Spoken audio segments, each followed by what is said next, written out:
During the campaign for the presidency, I was unequivocal that if I was elected president, I'd respond to any attempt to influence our elections, the last election, and because elections are sacred. They're sovereign undertakings, and they're an expression of the will of the American people.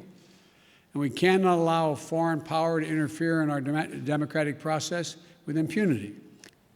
When President Putin called me in January after I was sworn in to congratulate me, I told him that my administration would be looking very carefully, now that we had access to all the data, at the issues to assess Russia's role and then determine what response we would make.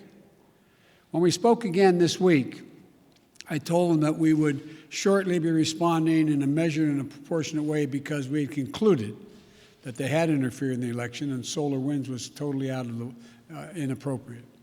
Today, I've approved several steps, including expulsion of several Russian officials as a consequence of their actions. I've also signed an executive order authorizing new measures, including sanctions to address specific harmful actions that Russia has taken against U.S. interests. I was clear with President Putin that we could have gone further, but I chose not to do so. I chose to be proportionate.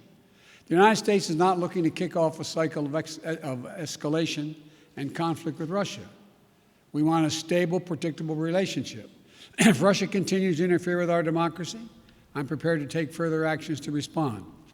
When I spoke to President Putin, I expressed my belief that communication between the two of us personally and directly was to be essential in moving forward to a more effective relationship, and he agreed on that point.